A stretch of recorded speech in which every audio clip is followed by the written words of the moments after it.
قحط پڑ گیا مدینہ میں، سخت قحط پڑا۔ قحط میں مسلمانوں کے جانور بھی ختم ہو گئے، یہاں تک کہ جانور بھی مر گئے قحط میں، بھوک سے نڈھال ہو گئے۔ سیدہ عائشہ کے خواب میں رسول اللہ آئے، حضور صلی اللہ علیہ وسلم، یہ حدیث بتاتی ہے زندہ ہیں۔ میں آپ کو یہ بتاؤں، قبر میں زندہ ہیں۔ کوئی یہ نہ کہ جی مسجد شبی والے کہتے ہیں حضور زندہ نہیں ہے قبر میں۔ آپ یہ حدیث میں آپ کو بتا رہا ہوں، میں کوئی عام واقعہ نہیں سنا رہا۔ سیدہ کائنات کہاں سوئی ہوئی تھی؟ اپنے حجرے میں۔ حجرہ کہاں تھا ان کا؟ رسول اللہ کا روضہ۔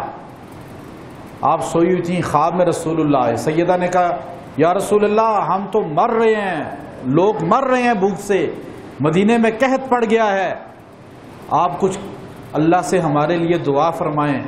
حضور نے فرمایا میری قبر میں ہوا نہیں آ رہی، عائشہ میرے گنبد سے کھڑکی میرے قبر کی طرف کھول دو۔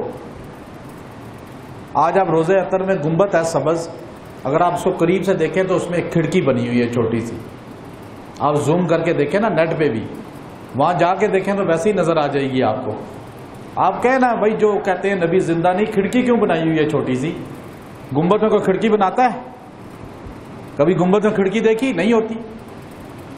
سیدہ کائنات نے کہا صبح اٹھ کے ابو بکر مجھے رسول اللہ نے فرمایا ہے کہ میری قبر سے کھڑکی کعبے کی طرف کھول دو۔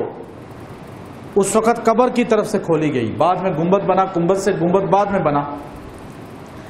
صحابہ نے ادھر سے کھڑکی کھولی، ادھر سے بارش کا نزول ہو گیا شروع۔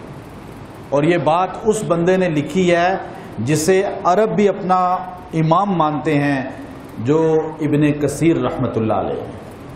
عام کچا آدمی نہیں ہے لکھنے والا، جس کو عرب بھی مانتے ہیں۔